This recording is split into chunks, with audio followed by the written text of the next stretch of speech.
NK News has launched a new app that makes staying updated on all things North Korea easier than ever.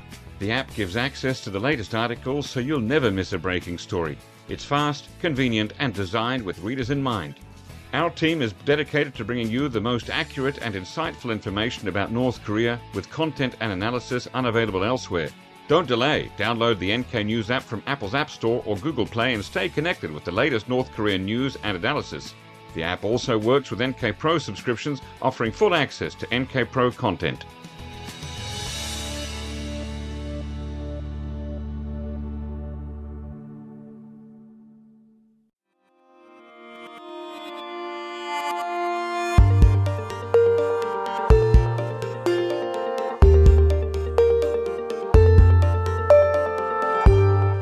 Hello, listeners, and welcome to the NK News podcast. This episode, or this pre-interview, was recorded on Tuesday, the 5th of December, 2023. And joining me via Zoom, we have my colleague, Colin Zwirko. Colin, welcome back on the podcast. Hello, Jacko. Thank you.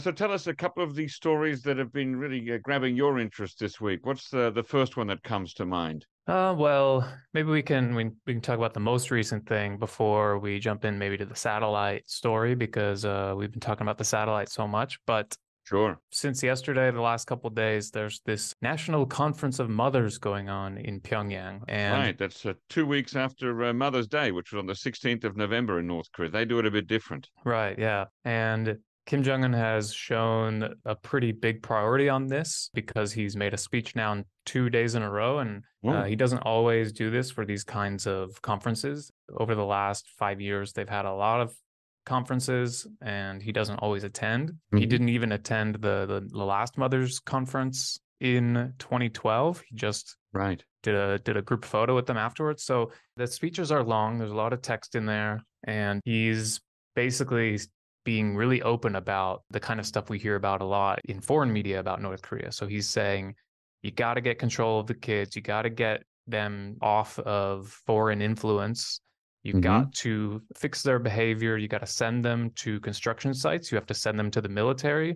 You have to teach them difficult lessons so that they will be perfect socialists and work for him and under his orders without hesitation and with pure obedience. This is explicit almost. I mean, some of that is explicit and some of it is just paraphrasing, but it's really quite stark to see this laid out so openly. It does seem familiar, though, a little bit, in that foreign observers back in the 1980s were reporting that mothers were expected to teach their children to be, good socialists and to follow the Juche ideology to the letter. So is this just a reinforcement or a reiteration, or is this something new? No, I think you're right. It's mostly a reinforcement. And there's this it's a little hard to articulate, but a trend I've noticed by reading these conferences and these speeches over the last 5 years is Kim's kind of attitude, or his kind of the overall way you can describe all these speeches is he's just begging people to just follow the ideology, just reject everything else in the world and just follow his teachings. It's very evangelical. And you can look back over history and say some of this hasn't obviously worked and some of it has worked to keep their system in place and to keep people obedient. But you can say that this is an indication that despite all of his efforts, the government's efforts, the crackdowns, foreign media and influence remains popular among young people. And I think that's to be expected. Yeah, and there's no new information. Does he specifically make mention of foreign media or South Korean cultural products? He doesn't say South Korean. He just says something like, what is it, 이색적인 현상, or something like alien phenomena, or I mean, these are euphemisms that are clear. We don't need to beat around the bush. We know that he's talking about mostly South Korean media, but he doesn't discuss like punishments. He doesn't say anything super explosive, but it is just a reminder of the situation. Now, I think he also said something about North Korea having a low birth rate. Is that right? Right, yeah, and this is a topic that I haven't done a whole lot of research on, but we have had some contributors write for us in the last year about this issue, about how North Korean media can harp on South Korea for their birth rate issue. And we know that here in South Korea has got one of the worst birth rates in the country. I think it's like consistently 0.7. Is that right? Yeah, it's definitely less than one child per woman at this stage, which is, less than half of the replacement rate. So it's the lowest in the world, I believe. Yeah, and so experts say this is going to have pretty big consequences down the line in the next generations, just on the economy and the way the country runs. And North Korea will criticize or call out South Korea for this and kind of use it as they kind of say, we're better than you, South Korea. But they don't talk about their birth rate that much. At least that's what it seems from the contributors' pieces on our website in the last year. But I'd have to go back and look at just how much North Korea mentions it, but probably not that much. So this could be, I don't know. Kim Jong Un just comes out and says stuff sometimes, even if it's not really part of the propaganda typically. So I don't know if they're really going to talk about this more in state media, but Kim does acknowledge it. Okay. Wow. So that's the first national meeting of mothers in 11 years, with Kim talking to the assembled group on 2 days. I know the meeting is going on over several days. Is it already finished, or is it still going on today? Yes, I believe it closed. I've been looking at it this morning, and I believe they used the word that the ceremony, or that the conference ended on Monday. Well, that is certainly significant to have Kim talk there, address the mother separately. Interesting. I read one of the stories on NK News about that, and there was a quote from another official, and just judging by the name, it looked like that other official was also a man. I wonder if any senior women addressed these mothers, or if they were just being talked to by senior North Korean men. Yeah, the stage at the conference was the entire front row of about 20 people. There was only one woman on the front row of the stage, and then a lot of women, pretty much I think all women behind them on the stage, and then the crowd was basically all women. So obviously it's no surprise the system in North Korea is a Politburo and a leading group, led by Kim Jong Un, who are all men, and he frequently comes out and talks about how women should live, how women should act. It's a very patriarchal society. But in the meeting itself, in the conference, they had a bunch of women come on stage and share their experiences, and they're all pre-approved experiences. It's all about praising Kim and the party. And even on Mother's Day last month, we see this every year. The state media reports start with praise of Kim Jong Un, Kim Jong Il, Kim Il Sung for what they have done for Mother's Day. That's the framing. Here's a question for you. Do you think would it be fair to say, broadly speaking, that North Korea is a more patriarchal culture than South Korea, or are they about the same? I don't think I'm qualified to answer that. I mean, it's a mix in North Korea. There's a lot of promotion of gender equality in terms of, I guess, basically working for the nation. But right, because North Korea was very quick to pass a gender equality law way back, even I think, if I'm not mistaken, before the establishment of the DPRK as a state in 1948. It was one of the first laws passed. Yeah, I don't know about that, but it sounds right. And yeah, they don't pretend that, or they don't say that men and women should do all of the same exact duties. They're very open about delineating the different duties, but they do promote a different kind of equality, if that makes sense. Right. Women have to do military service in North Korea, and they don't in South Korea. There's a difference for you, but I don't know what much else I can contribute. Okay. All right. It's a question I gave you without notice, so fair enough. Certainly something interesting to look at for academics out there. All right. So what about the other big story that we've been talking about a lot lately, which is the satellites? What news of the imagery from the satellites? Yes. So state media announced over the weekend that the satellite did start its quote-unquote mission on December 2nd. State media still has not released any example imagery. They've not claimed that any images that appeared in state media are from the satellite. But we did notice that last week Kim Jong Un went to the Air Force headquarters. That was one thing he did. I guess that's a separate topic, but yeah, he's promising some kind of Air Force revival. But anyway, at the Air Force headquarters, he was pictured in images looking at maps of South Korea and a couple of satellite images. And so obviously the first thing comes to mind is, are these the first glimpse of the satellite images taken from the new Malligang 1 satellite? And there was no answer to that question. yet, but we did find that one image that Kim Jong Un was looking at was not from the new satellite. So there's a very talented researcher and geolocator named Decker Evelith, and I think he must have just been familiar with this site, but he noticed and he posted that one of the satellite images Kim Jong Un was looking at was of a THAAD site in southeast South Korea. That's a U.S. Missile defense base. Yeah. Terminal High Altitude Aerial Defense. Right. It's the one on the Lotte Golf Course. That one. Yep. In Songju. Yeah.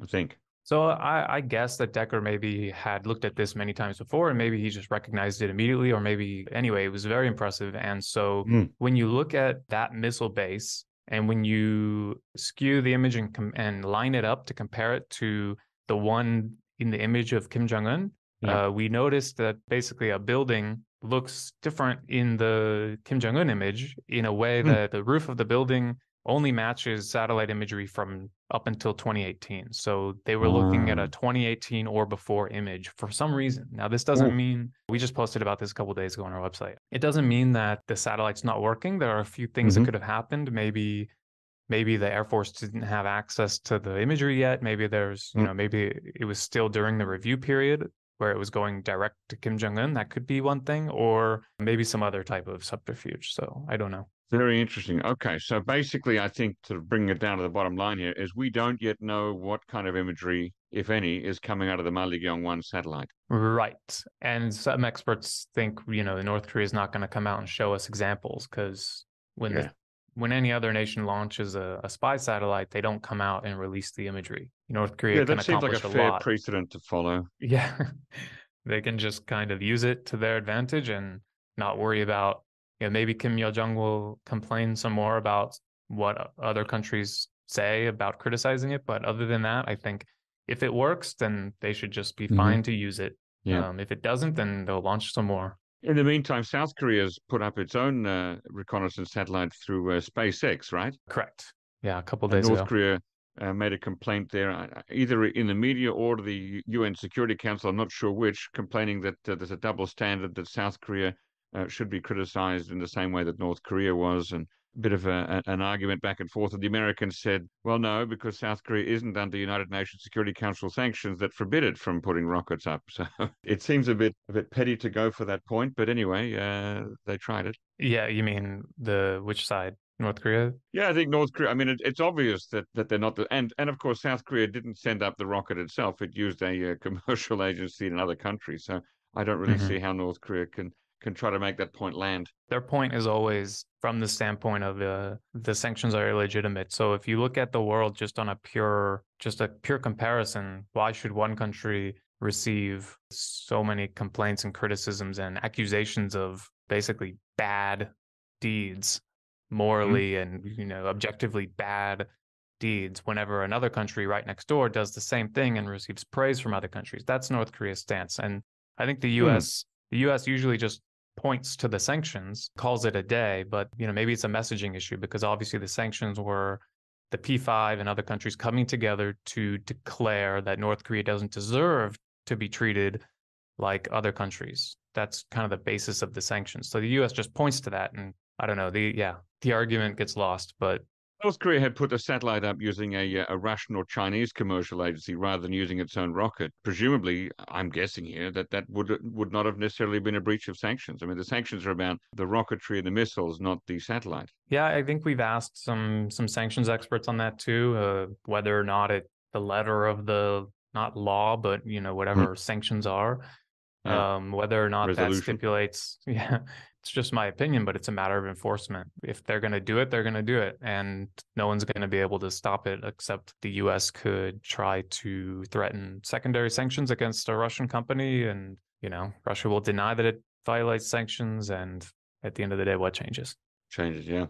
All right. Well, thank you for bringing us up to date on some of the latest stories there, Colin. And I hope you and the listeners will stick around, because after the break, I have my second part of my interview with Sydney Seiler about intelligence in North Korea. All right. Thanks, Jago.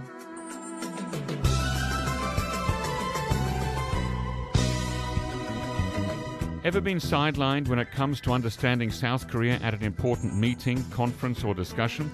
You won't be if you become a member of Korea Pro, your one-stop solution to staying updated with the latest in South Korea's politics, society, economy, and foreign relations. Picture this: every morning you wake up to a newsletter that gives you a full aggregation of all the top news and analysis. It's handcrafted by the producers of NK Pro and NK News, so you can trust it to save you time and keep you ahead of the news cycle. In addition, the Korea Pro Week Ahead newsletter flags upcoming conferences, events, and major diplomatic and business developments. And of course, there's in-depth specialist analysis to keep you informed on the top issues of the day, which you won't find anywhere else.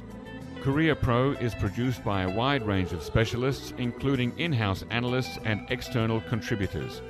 There are no ads or sponsored articles on Korea Pro. Unlike some of its South Korean competitors, Korea Pro provides hard-hitting and objective analysis without hidden agendas. For my listeners today, I've got something special. Use the coupon code PODCAST when you subscribe and get a 25% discount. Just head to koreapro.org/podcast. Use the coupon code PODCAST when you subscribe and get a 25% discount.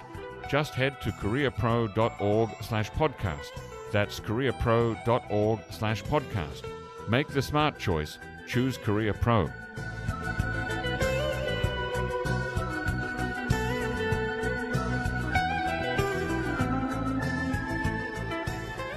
For our longer interview today, joining me via Zoom for the second time in the east of the United States is Mr. Sydney Seiler, now retired but with over 42 years working in the US government on Korean Peninsula issues as a senior policymaker, senior negotiator, senior executive manager, and intelligence officer in almost every possible US military and civilian intelligence agency.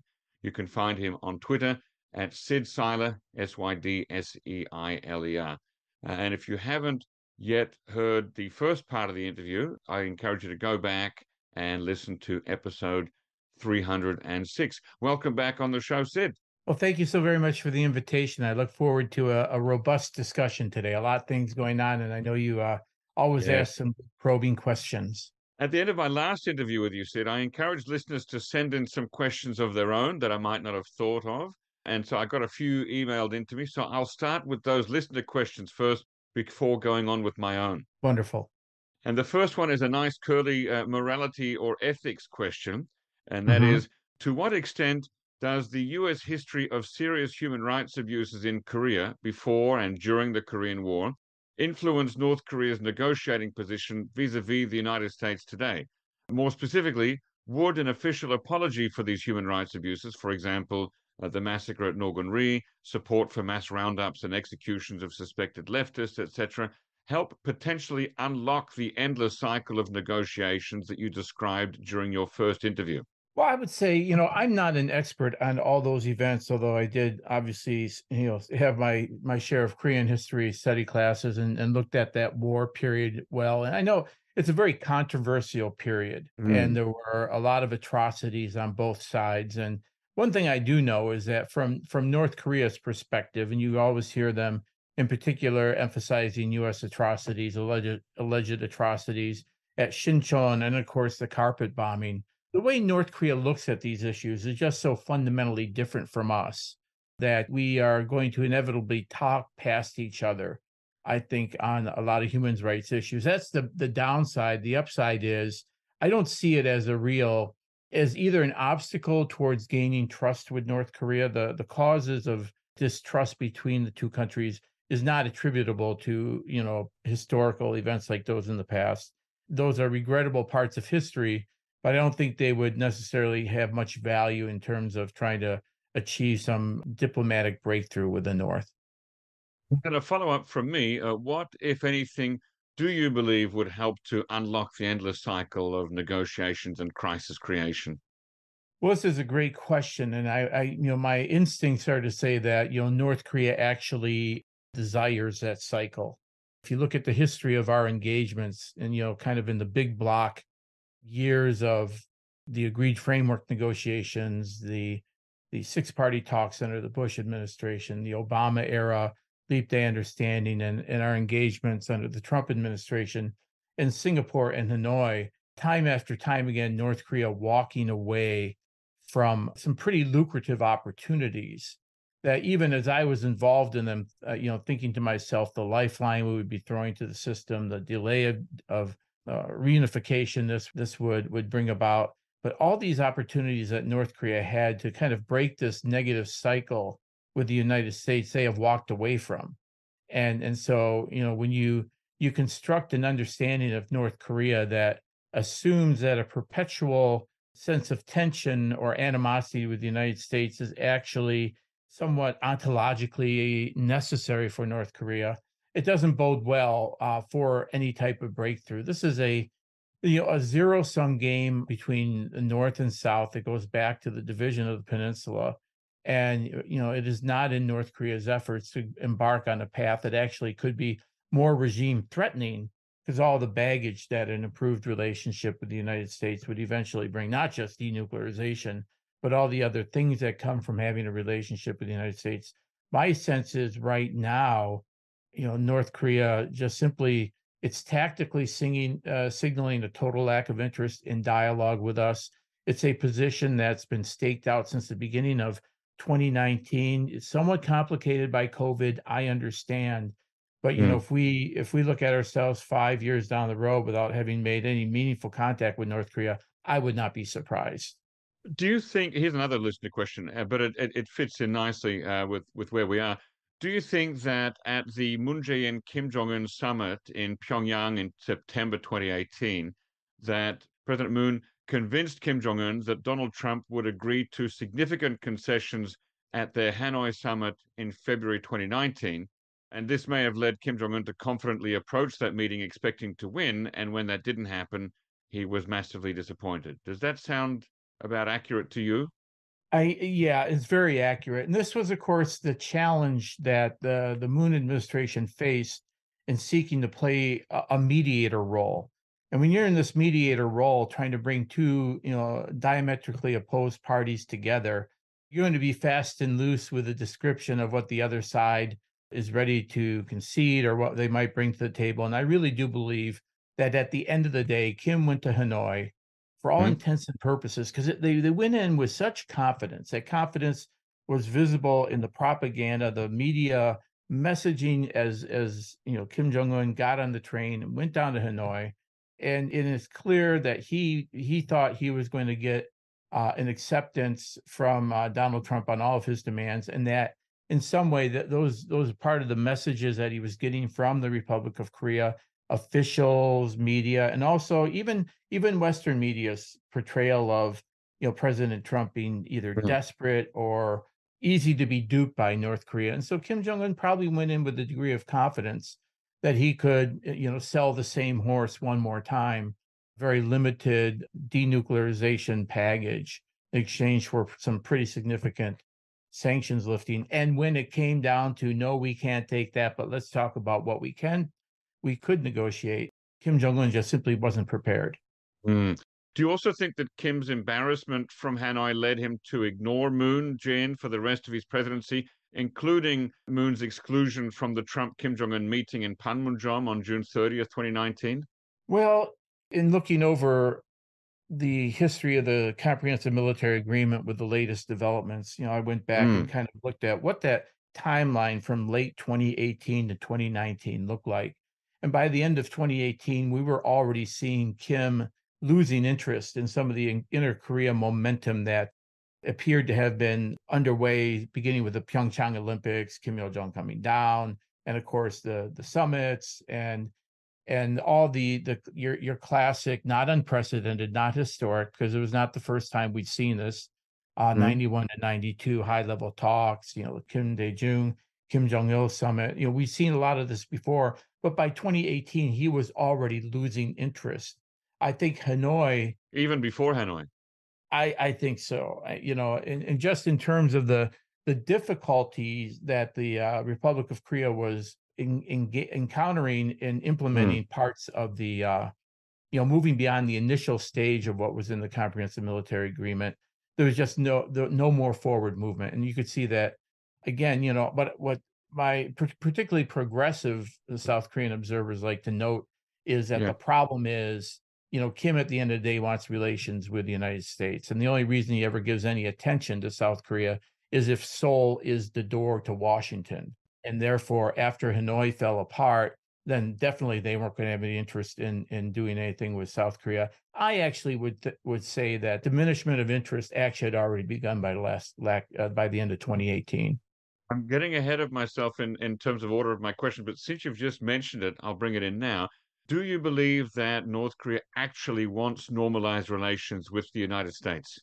I think there is a set of normalized relations that, they would envision as being a worthwhile diplomatic goal to pursue. And that would be the United States. And this is not, I'm not creating a straw man just to shoot it down, but this is the United States that would have come to accept North Korea as a nuclear weapon state, something they thought they actually had achieved at Singapore, by the way, that by sitting down leader to leader, it was an acknowledgement of the North's nuclear weapon status. And a United States that in the process of sitting down and negotiating with North Korea would be putting on the table, reduction and elimination of military exercises, reduction and elimination of extended deterrence, protection to the ROK, and eventual reduction and removal of the ROK, all of which leading to a U.S. ROK, and about abrogation of the U.S. ROK security alliance, which the North would assess would be no longer necessary, and so that North Korea, in its nuclear weapon status, would have this relationship with the United States, which would give them the upper hand over the ROK. That would be the type of relationship that Pyongyang would desire. I don't think Pyongyang, it's hard to believe that Pyongyang is either developed, because for many years, right, what did we hear during the six-party talks years from apologists or not sympathizers, apologists for North Korea who would say, listen, Kim Jong Un is not interested in nuclear weapons. He's merely developing these capabilities as a negotiating card. And, once he can sit down with the United States, he will easily negotiate these away. Well, I think we're far beyond believing that anymore. But as recently as a year or two ago, I remember hearing from experts what North Korea is really hoping to do is finally lock in this well-established ICBM capability. Then they can sit down and negotiate with the United States as an equal. Yeah. And again, I just don't see that in the cards. Another related question. What are Pyongyang's real feelings about the stationing of US troops on the Korean Peninsula? We've heard it said a few times over the years that when speaking off the record, and frankly, North Korea's leadership said it was okay with US troops remaining here even after a peace deal. I know, and those similar to the statement, we don't trust the Chinese, and what we want is a relationship with the United States to put a check on to counter China. We hear that thrown out every once in a while. It falls on a receptive ear, and then that is perpetuated. The interesting thing about U.S. forces Korea is if you take the regime construct of North Korea as one that thrives on a state of conflict and hostility with the outside world that justifies their authoritarian system internally because of external security threats, real, imagined, concocted, etc., then one would say that the presence of U.S. forces in South Korea is necessary for North Korea's legitimacy narrative.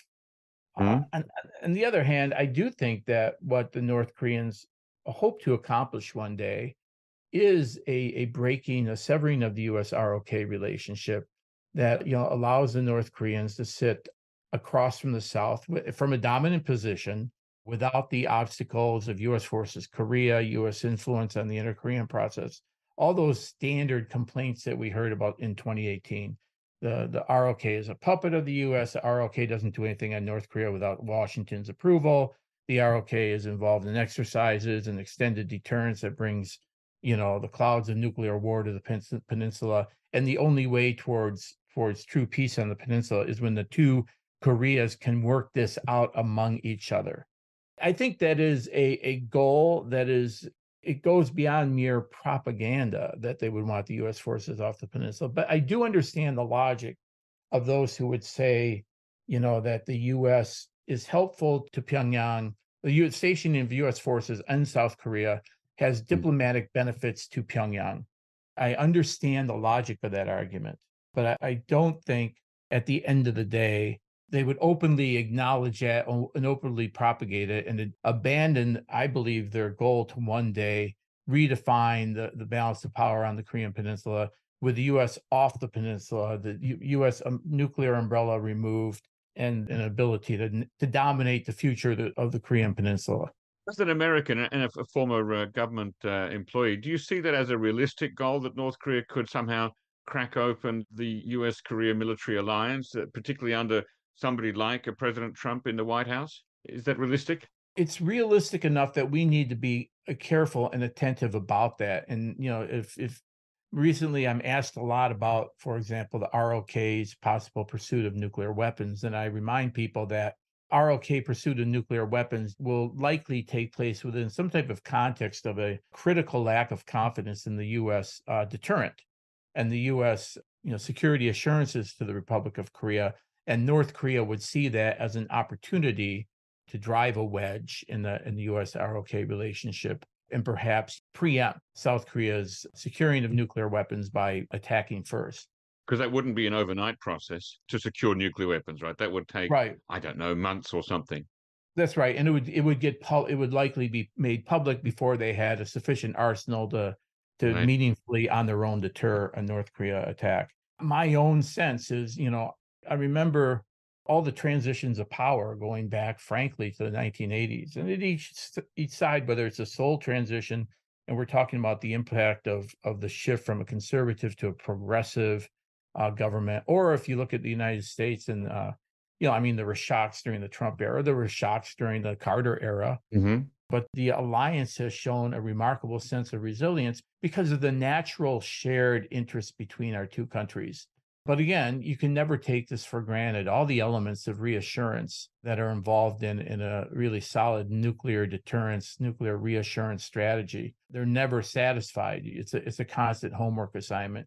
And so we have to continue to demonstrate the closeness of the relationships, the commitment of the United States, the Republic of Korea, and the Republic of Korea's trust in the United States. Let's talk a bit about your meetings and discussions with North Korean officials. You previously stated that your DPRK interlocutors were professional and their positions and messages maintained consistency over time. The US government's position on denuclearization can probably also be said to remain consistent over the years, regardless of the administration. Do you think this policy of consistency in position has caused the US-North Korea dialogue to devolve into a situation of, and I'm going to repeat the phrase that you used earlier, talking past each other, that is stating and restating the same positions and thus hindering any possibility of negotiation, leading to a win-win situation for both sides? That's a variant on the question, why don't we just give up on CVID and pursue on complete verifiable irreversible denuclearization and give up on the perfect and pursue the good, which would be arms control. And if you look at the way, in particular, the six-party talks and the Leap Day understanding and the framework of the Trump administration's approach to North Korea, all of these were very, very flexible approaches, which began with modest confidence-building measures necessary to establish some degree of credibility of the negotiation, right? That, it would be hard to imagine credible denuclearization talks underway as North Korea is conducting nuclear tests, launching missiles, long-range missiles, or even, reprocessing plutonium, operating a uranium enrichment facility. And this is why, if you, in particular, you look at the way the six-party talks was structured and particularly the action agreements that put the September 19th, 2005 joint statement into implementation phase. And if you look at the Leap Day understanding, and if you look at what the Trump administration was seeking to establish to try to move forward at Hanoi, this is all based upon, a principle of you have nuclear weapons. We understand that. We know that. You say we have a hostile policy. We disagree. You disagree. Let's move down the path of good. Let's have as a goal a denuclearized Korean Peninsula.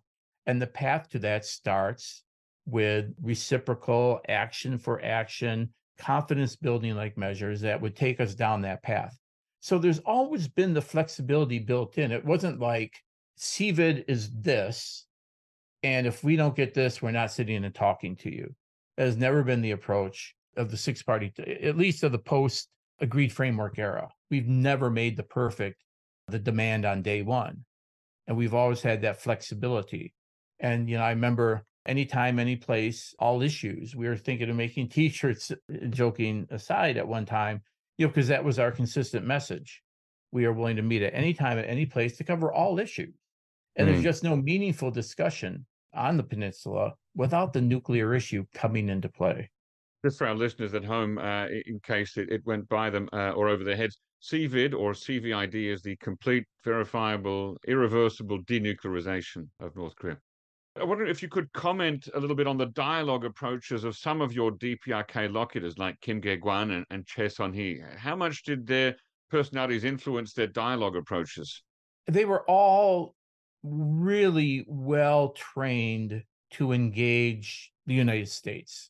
And of course, now Choi Son-hee is foreign minister, so she's got global roles and a lot of experience. Although she began her career as a translator, I think, didn't she? Well, that's true. She played that role. I think maybe if you look at how we go into negotiations and the role of the translators and the role of negotiators and kind of that firewall we put up, your job as translator, we don't need you analyzing, we don't need you negotiating, you're there to be the translator.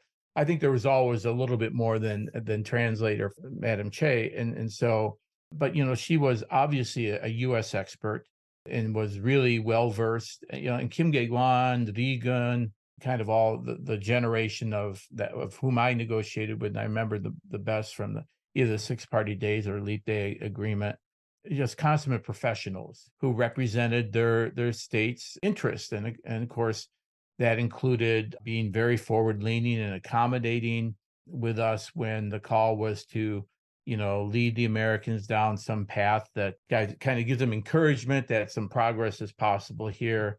And then when the time comes, you need to pull out the talking points where you go through the history of U.S. hostile policy and tensions rise, blood pressure rise. So they can play all those roles at any time.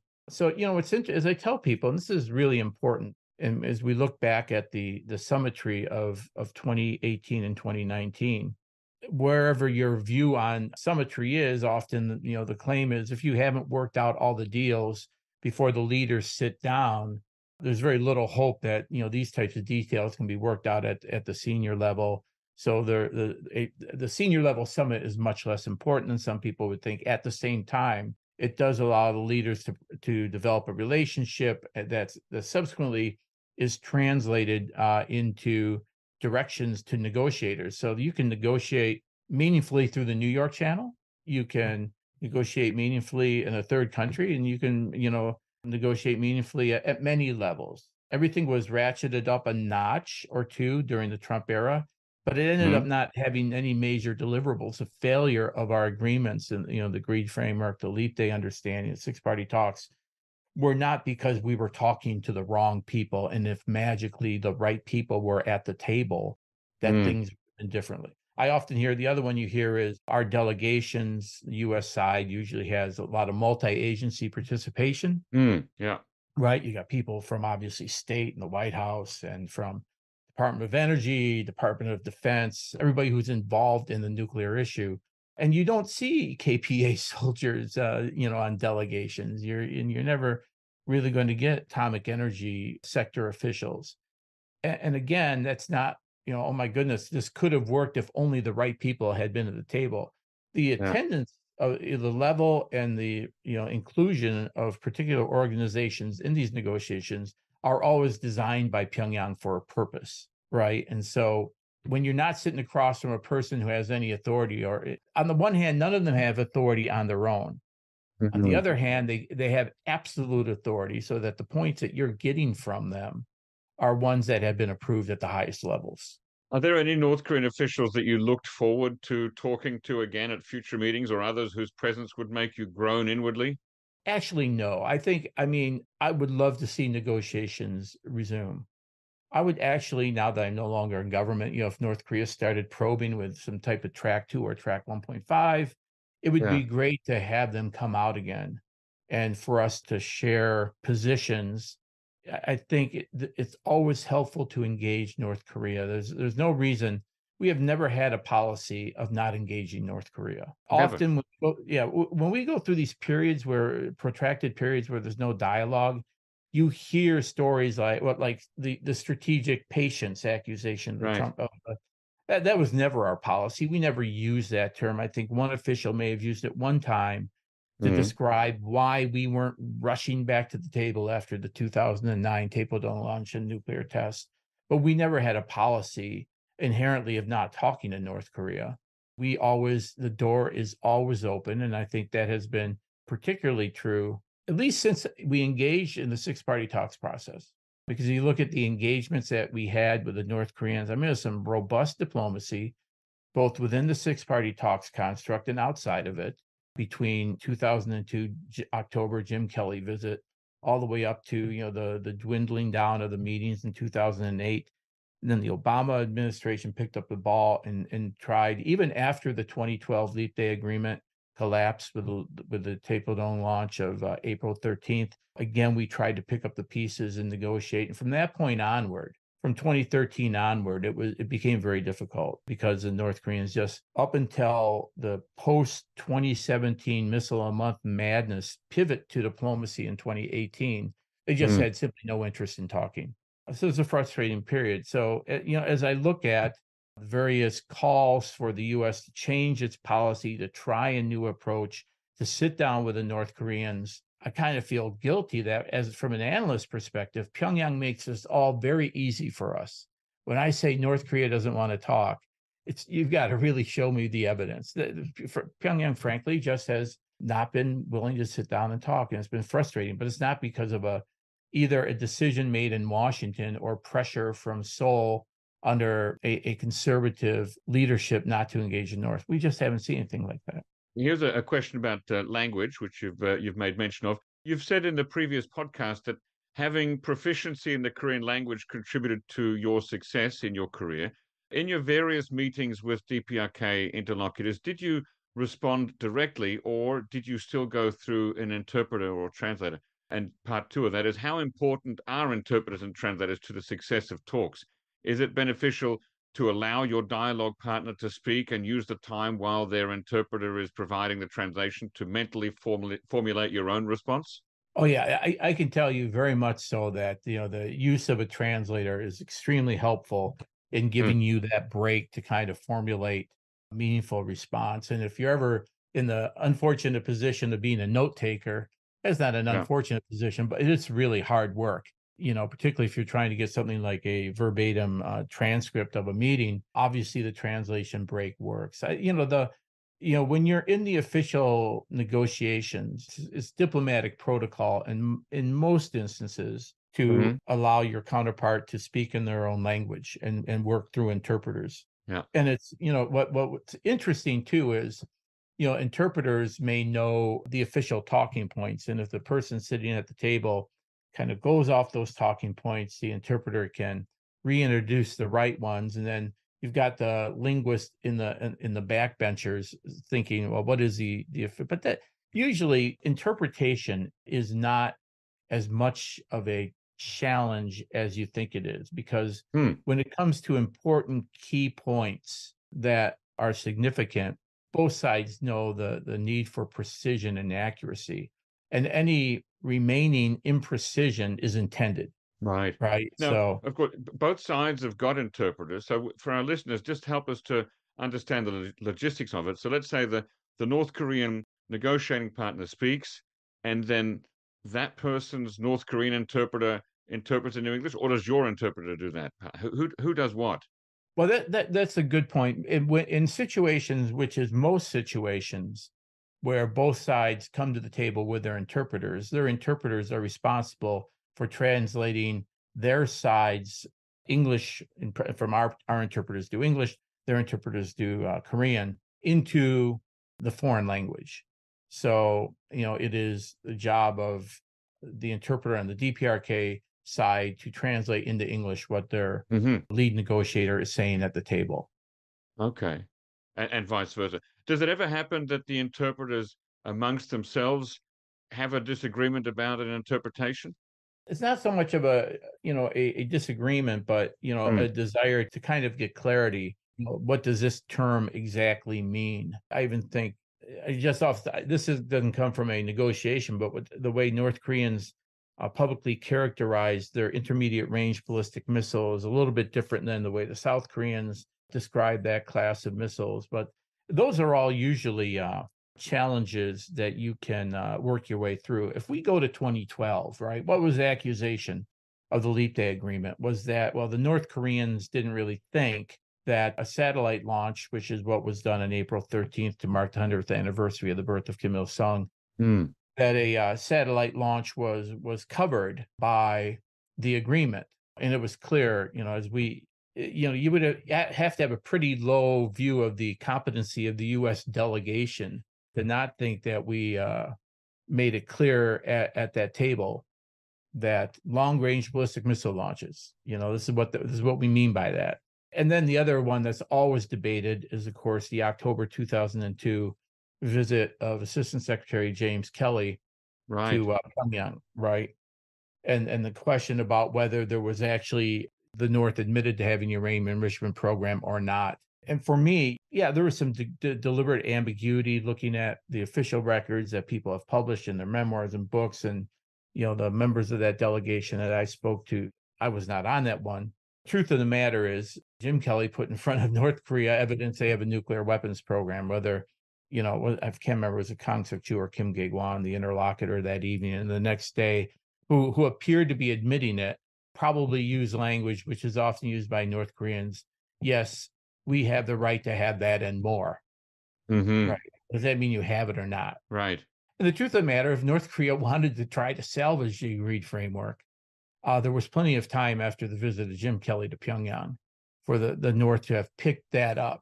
Instead, what we saw was a breakout, I think, would have come whether there were hanging chads in Florida or not, and the election went to President Bush or to then Vice President Al Gore, that the North was looking, that we would have had to engage on the uranium enrichment. And eventually the uranium enrichment would have brought the agreed framework to a dead halt. The result, of course, is rather than what you might have expected to be a sustained U.S. DPRK interaction, denuclearization, negotiating path, what you have is then the move to the multilateral format, right? And in part, it was a smart move on the Bush administration's part because it got the other involved parties, particularly China, and to some degree Russia, and obviously South Korea as a potential provider of aid and assistance to North Korea, Japan, a regional partner involved in the nuclear issue, and who also through DPRK Japan normalization would bring a lot of benefits to North Korea. So the sixth part, the bilateralization of the process made a lot of sense. A related question on translation, but away from the negotiating table. How important is it in gathering and understanding intelligence on North Korea to have Korean language proficiency? And follow-up, is Korean language fluency high and common within the United States intelligence community generally? Well, Korean is a difficult language, that is certain. And, we do have, obviously, across all the disciplines, a large number of speakers, some of them native speakers, some of them have gone through Defense Language Institute, other through U.S. academic institutions.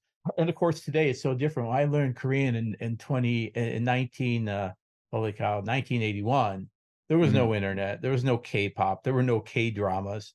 I remember the first time I saw anything in Korean other than my textbook was, going up to San Francisco to get a Korean restaurant and seeing Korean newspapers. Today, there's a lot more people with a lot of interest in Korea who are learning the language, who are interested in the culture. And that certainly enhances our overall understanding of North Korea, of this issue across the community, and certainly even in government. And so that's a very good trend. Of course, language and cultural understanding is crucial to understanding North Korea. As we look at North Korea and we deal with the epistemology of the challenge, what are our assessments based on? How do we know what we know? How do we know what we don't know? To use more Don Rumsfeldian language, what are the known unknowns? A big part of that is understanding these cultural and, of course, by extension, these language intricacies of the issue. And it's also an issue where, as somebody who's worked on it for 42 years, and I don't want to make the bar so high that nobody can hope to aspire to be an expert on North Korea unless they've been doing it for 20 or 30 years. But that time on target is important to understand the unique nature of the North Korean system and how that impacts U.S. foreign policy and national security interests. Coming back to the negotiating table, the DPRK uses a variety of tactics to control or disrupt meetings, such as arriving late or interrupting the host at the outset to say, I have a statement to read out, or changing the agenda, changing the subject. Have you experienced these sorts of activities during meetings? And if so, how do you react? How do you respond to them? Yes, indeed, I have. And the United States, I think we've gathered enough experience in this over time. It's not as problematic. It was frustrating at first. And I've been in the room where I was not the lead, obviously, in many negotiations, but where the lead negotiator was somewhat thrown off by that, somewhat frustrated by that. But the more experienced diplomats have seen this. I don't think North Korea is unique in this type of belligerent kind of behavior, these negotiating games. And it's just something that you sit down and you wait for, and it ends. And in particular, there's some grandstanding toward the end of the negotiation where suddenly a whole new set of demands are put on the table. They're trying to get every last piece of lint out of your pocket. And that's, kind of the negotiating style. But it's one that you just learn to tolerate and work around. The June 2018 Kim-Trump summit in Singapore, Kim Jong Un agreed to the return of U.S.-Korean war remains. The Korean People's Army transferred 55 boxes of remains to a team from the U.S. Joint POW MIA Accounting Command at Kalmar Airport in Wonsan on July 27th, 2018, shortly after the summit. The U.S. is very much committed to the return of the remains of the soldiers who died in the war. Do you think that some sort of agreement can be reached in the future to resume this program with North Korea? And do you see it as an important ongoing issue? I do, and I feel for the families of these missing persons that have not been accounted for. And the remains issue was a big issue when I was at the White House and National Security Council. It was part of the negotiations that had been terminated prior to, I think, with the advent of the Obama administration. It was not a decision by the U.S. It was a decision during the Bush administration. There's no dodging the fact that this is an important humanitarian issue. North Korea sees it as a political issue, and they use it as such. And, we should always urge the North to return these remains. I think, again, this is an area where it's kind of like separated family reunions or humanitarian assistance, where you hear voices calling on the U.S. to change its policy. And there just simply will be no remains recovery operations possible until North Korea decides it wants to do so. They know we want it. They know there's benefits to it, that we can be good partners on doing it. We know how to do it. We've got past experiences doing it. So it's not like we're getting into a new area where we'd have to start from scratch. We've got, teams with experience and data, ready to pursue this. And it's just North Korea that, uses it when it sees it as tactically valuable diplomatically. And that's an unfortunate reality of this issue. Have you made any visits to the DPRK yourself? And if so, in what capacity? Yeah, I was on the Albright delegation visit, and that was my first time into North Korea. It was a fascinating time. It was interesting because you had this diplomatic play that really started about a year earlier with the Bill Perry visit.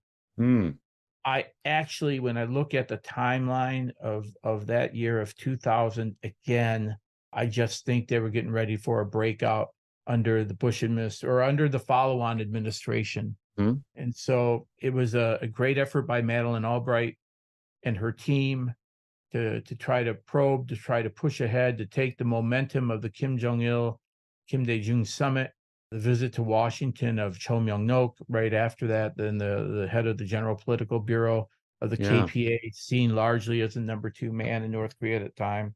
We had missile talks there. Saw Bob Einhorn at an event the other day, and Bob and I we worked a little bit together while we were out on that. And so it was good to get that first experience on the ground to see how North Korea handles a senior U.S. delegation visit and to see what possibilities there were for advancing diplomacy. It was, of course, we heard the common phrases we hear over and over the years. Boy, once the presidents meet, all of this can be solved. Right. Or we really want a better relationship with the United States because we don't trust China. Did people say that to you at the time on that visit? Yes, you hear that. And so you hear that both by Kim Jong Un sitting at the table across from Madeleine Albright. And then you hear some of their interlocutors say, you know, what we really want is a relationship with the United States. We don't like China. We trust them, etc. Were you at the table with Kim Jong Il? I was not. I was very junior at the time, but I got into a few of the events. And of course, the somewhat controversial May 1st stadium event with the tribute to the 55th anniversary of the Korean Workers' Party. It was the mass gymnastics games before the Arirang set came out a few years later. But I got to participate in that. So being able to see these mass games firsthand, it was interesting. I was talking to some friends the other day, and we were trying to figure out what the largest stadiums in the world were. Because I actually, small thing, story aside, I played in the marching band at the University of Michigan. And we had about 105,000 or so in that stadium. It's a huge stadium. But then if you Google largest stadium, the May 1st stadium comes up with this 150,000 or so. So and for a while there, the largest crowd ever assembled was reported to be for the pro wrestling event in '95 with Eric Bischoff, right? The collision in Korea. 150,000, I think, was reported. Good memory. And just the whole logistics of how that was. It was inaudible. And so you go in to Pyongyang often without a schedule or with a vague schedule so that every high-level meeting is seen as some gracious concession on North Korea's part that you should reciprocate by lifting your demands or providing some type of incentive. So Madeleine Albright went on the ground with a very loosely defined schedule. Certainly it became a set of meetings between her and Kim Jong Il. And then, of course, you had that event. And so that was just a very meaningful trip for me. And it allowed me to kind of have, at that point in my career, having looked at North Korea from afar for nearly 20 years, a good opportunity to go in and validate some of my thoughts, impressions, maybe even biases, and then, run them up against the reality on the ground, understanding that Pyongyang is not North Korea, but in ways it is. I've not been through the countryside, and I respect those who do, but you learn a lot by going into Pyongyang as well. I'm going to pause there and say that I've just gotten through the listener questions. So I'm now going to get into my own questions. I'm going to have to ask you to be as brief as you can on the following ones. They're divided into a couple of sets, and we'll have about 30 minutes left. It's going to be a fantastic interview. People will love it, I'm sure. They really enjoy the feedback on the first one was great. So we really appreciate you coming back for the second one. Okay, so my next set of questions are all about classified intelligence. How much can we know and understand about North Korea from open source versus closed source intelligence? Well, I think the answer to that question depends upon what you're seeking to know and for what purpose. Our intelligence community serves our senior leaders, the White House, at the Pentagon, State Department, Department of Energy, military commands in the field. Our job is, intents and capabilities and predictions, contextualizing events as they develop. And of course, in that mix is empirical evidence that you have, logical thinking about over having watched North Korea for 7 decades now of armistice, patterns of behavior, parameters of action. When are we in an area where we're in a rhetorical campaign? When are we risking some type of kinetic lethal action? When are we actually heading down the road to war? We've been looking at North Korea for 7 decades. So we've got some very good intuition. And when you break beyond what any biases that you would have about what you think the right thing would do and begin to understand North Korea's thinking based upon its behavior and rhetoric over the years, I think I call North Korea strategically understable or although tactically unpredictable. And a lot of that understandable, but tactically unpredictable. Interesting. No, I'm just repeating the phrase because I hadn't heard that before. Yeah, so strategically understandable. And if I look at North Korea, kind of a taxonomy of 4 areas of interest, right? What is their strategic narrative? What can we see in that strategic narrative about what Kim Jong Un wants, what the Kim regime wants of that system today and going forward, how it perceives itself, what its priorities are. And to a large extent, that is captured in their day-to-day kind of battle rhythm, amplified in major reports or speeches like New Year's speeches or party plenum readouts. So we get a lot of insight, particular if you look at just the past several years, if going back to the fifth party plenum of the seventh party Congress proclaiming the head-on breakthrough offensive in January of 2019, the eighth party Congress, and then speeches in and around there that Kim Jong Un has made. We get and if you compare them and look at them over time, there's a continuity in there. And so that narrative is largely understandable. There's strategic goals that come out of it, therefore, such strategic goals such as securing a WMD capability, trying to establish dominance over South Korea, et cetera. Those are pretty discernible too out of that narrative. Now, then when you get into the third area of tactics, this is where you have the elements of surprise. I came up with this taxonomy back in 2012 when I had to kind of personally own the dilemma of a leap day understanding that was negotiated over the course of several months, New York, Geneva, finally Beijing. And then within 2 weeks of us announcing it on February 29th, the North broke out of it. So the question that I was getting is, why would North Korea, and this is early in the Kim Jong Un era, so right, this is not but 2 months into the Kim Jong Un era, why did Kim agree to a deal and then break it? And so the construct allows for these tactics, both entering the agreement and breaking out of it, both supporting these strategic goals. And so diplomacy, when you begin to look at diplomacy as having as its objective advancing the North's nuclear program, then you understand why diplomacy never works in advancing U.S. DPRK relations or advancing inter-Korea relations, because the inter-Korea relations rapprochement periods, 91 to 92, 2000 to 2002-ish, 2018, are all designed to buy time for the program, to mitigate pressure and to try to drive a wedge in the U.S.-ROK relationship. So these tactics, when is the next Cheonan sinking like provocation? When is the next threat to blow up leaflet balloons? Those will all come out, but those tactics all support the strategic objectives. The tactics, and the key to the tactics is discerning what is more of what we've seen over 7 decades, and therefore easily, it maybe not always easily, but certainly de-escalatable. So we're not heading down some type of unintended escalation spiral, that you're in an area that you're relatively familiar with, like reestablishing the guard post, right, over the last 48 hours.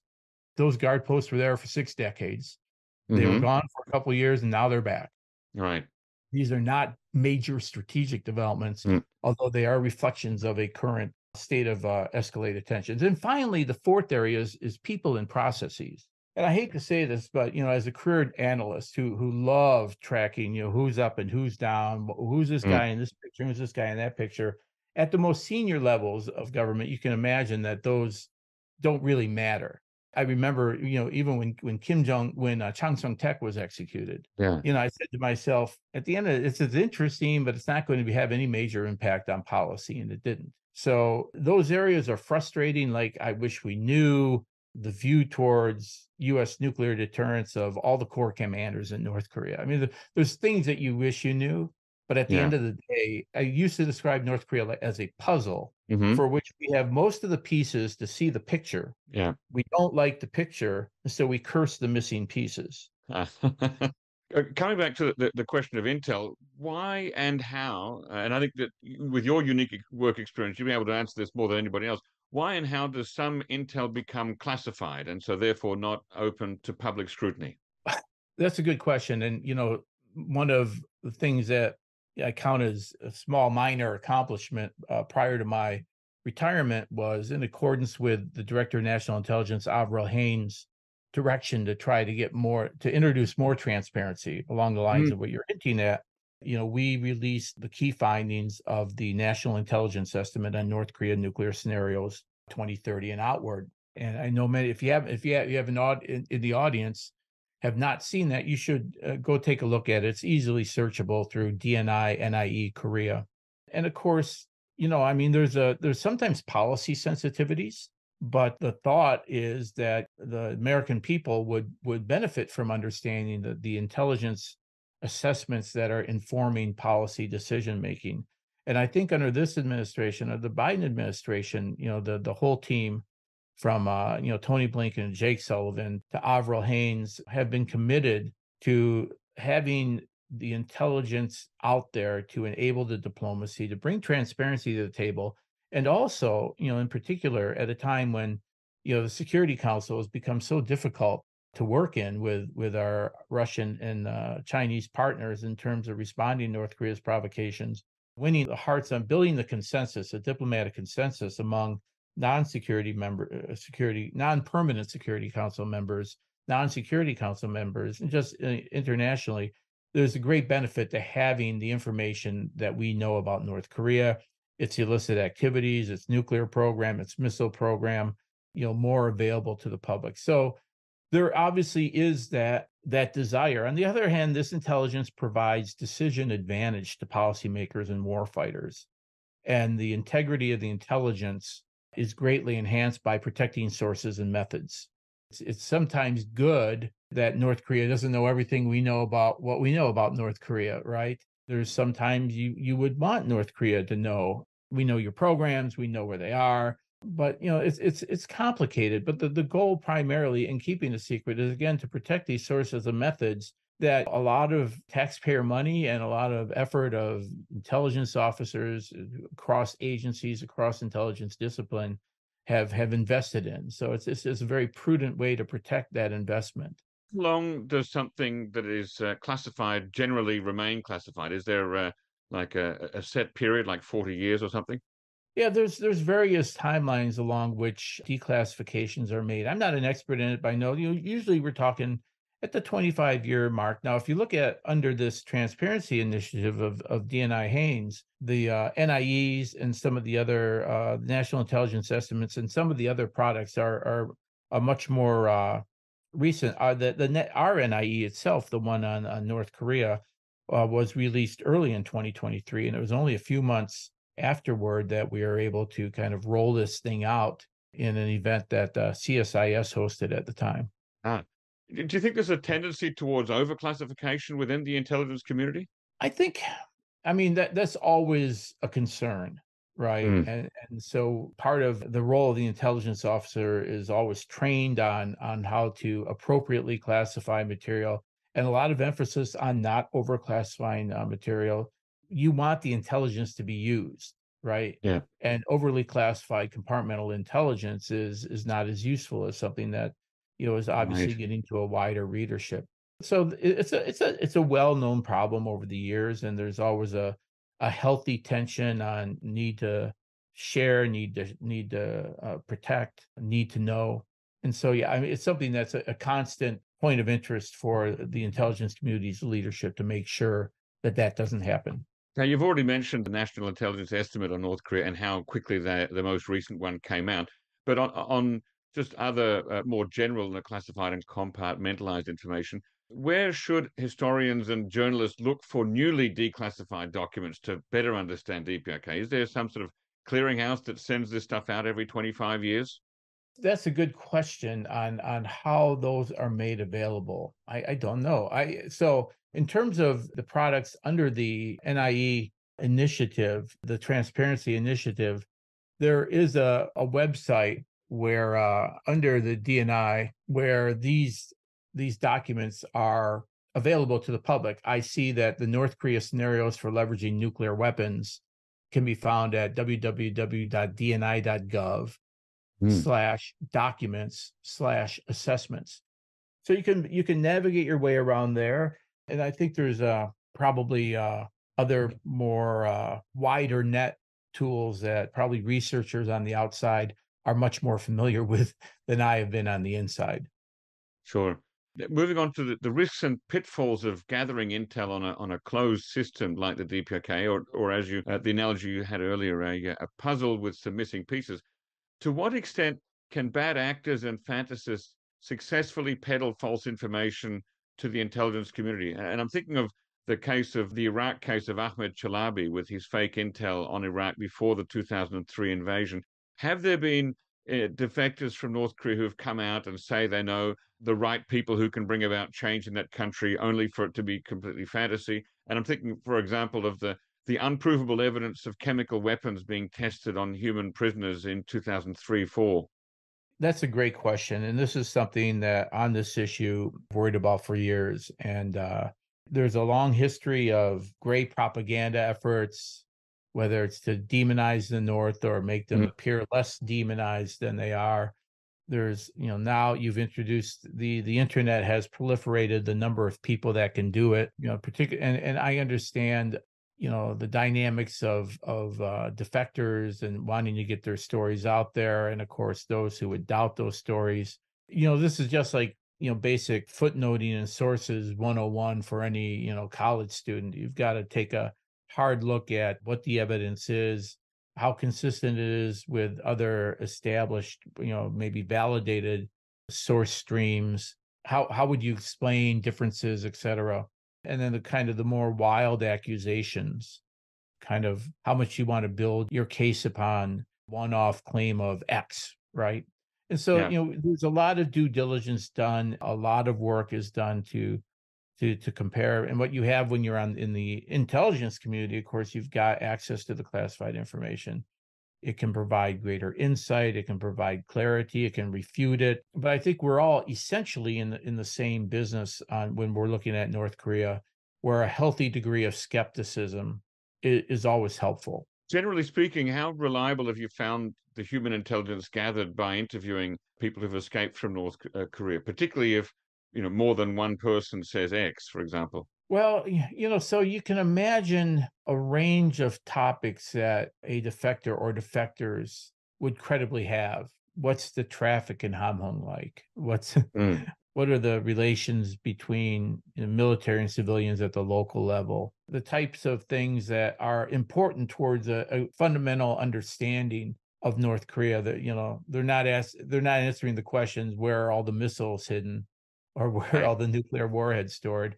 But they're an important piece of that global understanding of North Korean politics, economics, society, even military. But it's difficult when it gets into military or leadership. It's a lot harder to have confidence. And in that fourfold taxonomy I mentioned earlier about the narrative, identity, strategic goals, tactics, people, and processes. At the end of the day, the people and processes are much less important than you would think. I was going to say even something more kind of high profile, like, when Kim Jong Un started showing up as the North's lead negotiator and not Chae Sun-hee, there was a lot of talk back and forth. Does this represent, a triumph of some type of interagency debate in North Korea that Kim Jong-chol emerged victorious? No, I mean, it's like a football coach. When do you send in the punter? When do you send in the kicker? It's not a debate between the punting and kick and field goal teams. I hate an American football analogy, but you get my point. Yeah.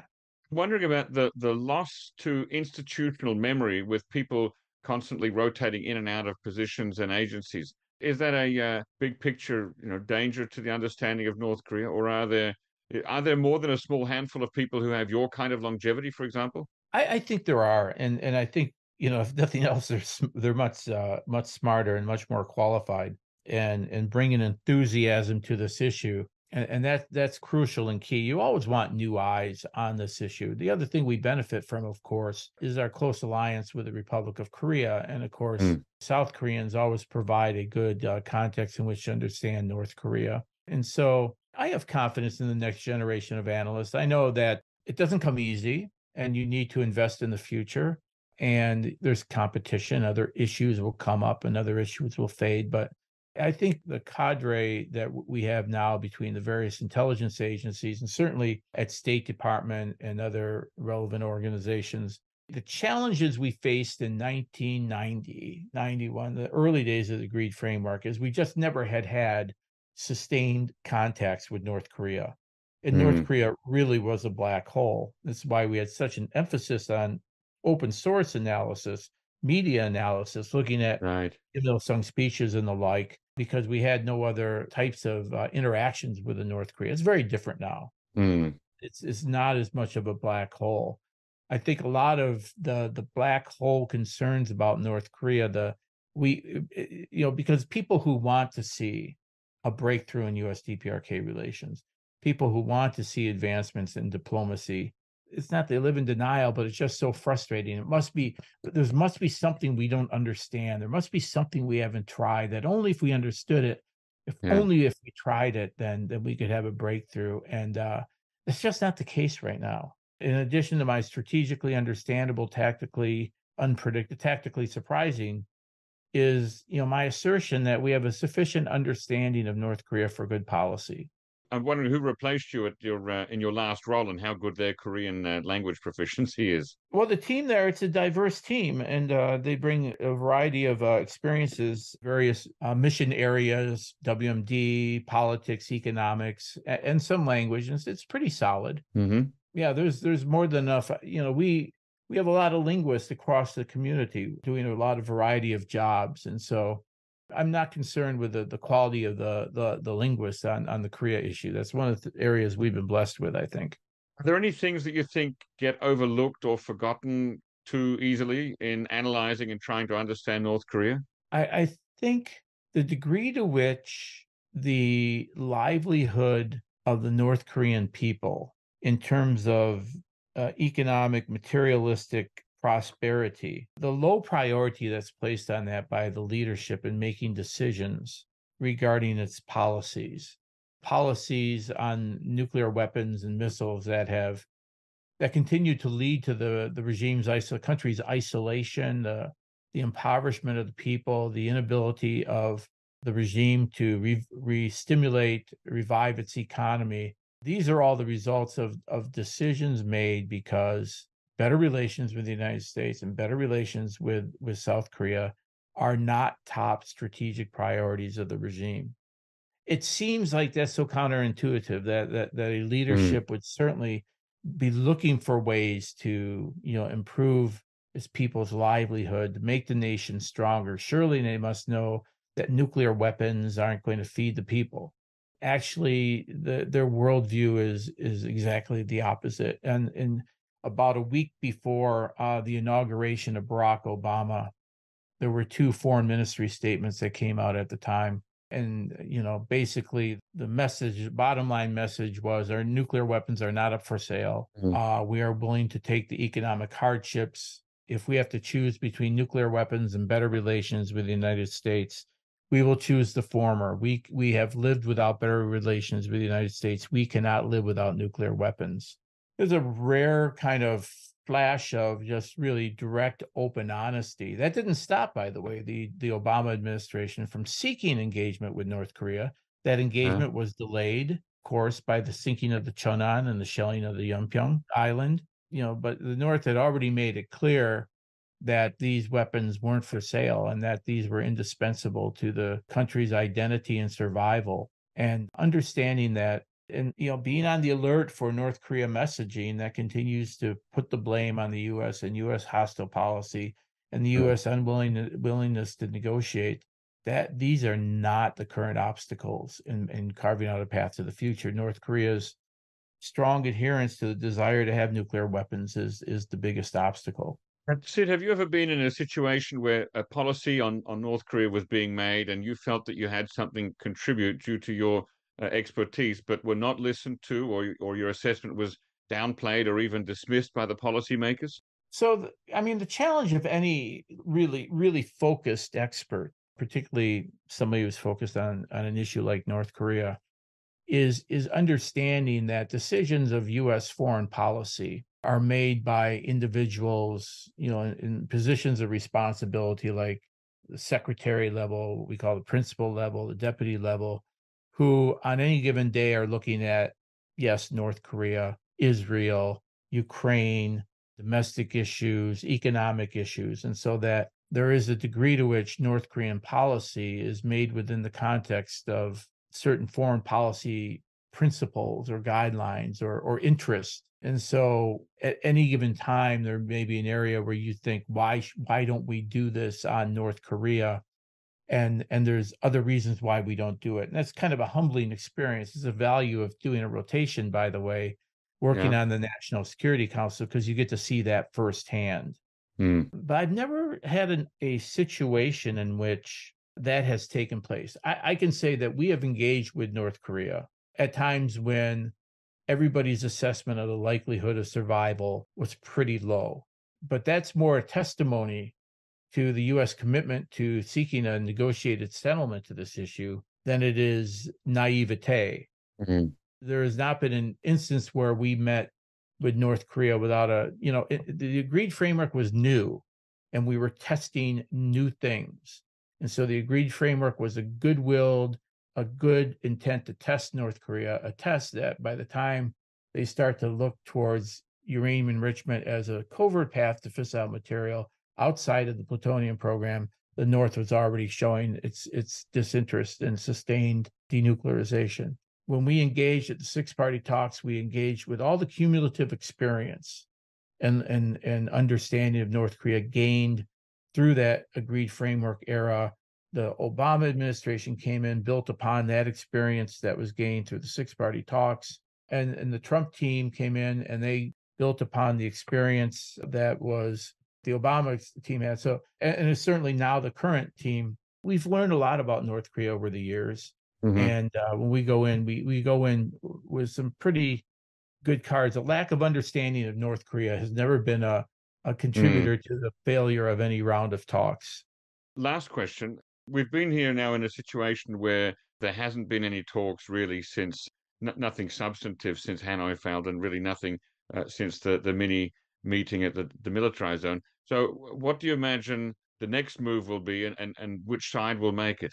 I think Pyongyang's best interests now are probably going to be that Kim Jong Un probably sees some type of coercive action towards South Korea as beneficial to his longer-term strategy. I do believe one of the strategic goals in North Korea is firmly establishing dominance on the peninsula to enable coercive diplomacy. And this is essentially what our national intelligence estimate says, right? That this type of coercive diplomacy over time, particularly if cooperation with Russia helps Kim either in the WMD realm or even in reconstituting some weaknesses with his conventional forces, that it would make sense for Kim to inflict some type of political punishment or pain on the Yoon administration for its North Korea policy and its close cooperation with the United States on North Korea policy.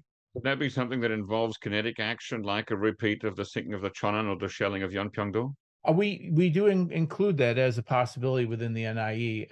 As I look, if you look at the last 7 decades, Library of Congress, Congressional Research Service put out in the past great compilations, and I'm sure your team probably has done something similar, of the history of North Korea kinetic lethal provocations going back to the armistice. And you can see from the 50s, 60s, 70s, and then from the 80s onward, it diminishes in frequency and intensity and risk-taking. And that, since the Cheonan sinking and Yeonpyeong-do shelling, we have the August 2015 landmine incident, but we've got a Kim Jong Un approach that seems to support his strategic diplomatic objective of gaining acceptance as a nuclear power, that he sees responsible, restrained behavior as contributing to his argument he should be accepted as a responsible nuclear power. So it has not been in his interest, certainly during the Moon administration, and even during the Yoon administration, a lot of rhetoric, but no action so far. I think some of this is attributable to the Yoon administration's team's great work on provocation deterrence. And Kim knows that this is not 2010, that he, could not get away with what took place back then. But it is nevertheless, driving up tension on the peninsula.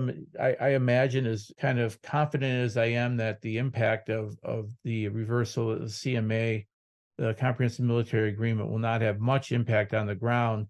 It does provide an opportunity for Kim to raise tensions and manipulate events in the coming weeks in a way that makes it look like South Korea's what I believe to be justifiable resumption of surveillance and reconnaissance as previously prohibited by the CMA or prescribed by the CMA, that North Korea will use this to kind of portray some type of tit for tat escalating tension, particularly after we get into the new year and we begin to head towards the exercise season. We'll certainly be keeping an eye on a very close watch on that here at NK News.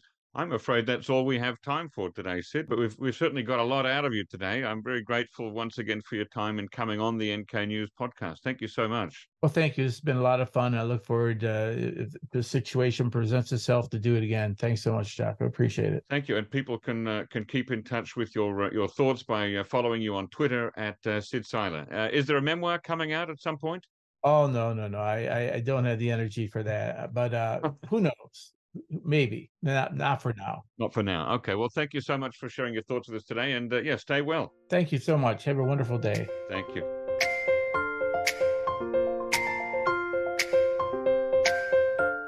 Ever feel overwhelmed with the complexity of trying to understand what's going on with North Korea? Don't fret. NK Pro is here to help. Built on the strong reputation of NK News, NK Pro combines decades of experience with cutting-edge technology to offer the best in North Korea-related information. Here's the deal. You get daily analysis and exclusive news, along with amazing research tools that let you tap into a vast range of open-source North Korean information, such as state media search and data extraction, real-time ship and aircraft movement tracking, and A to Z directories of people, companies, and organizations inside and outside the company. Yes, you heard that right. NK Pro is perfect for those in policy, business, and research who need quality, reliable, and timely insights. It's not just about staying informed, it's about understanding the key signals that can change the course of the future. So why wait? Dive deep into the realm of North Korea with NK Pro and navigate the landscape like a pro. After all, knowledge is power. Interested? Visit nknews.org/professionals to claim your free 30-day trial of NK Pro. Once again, that's nknews.org/professionals.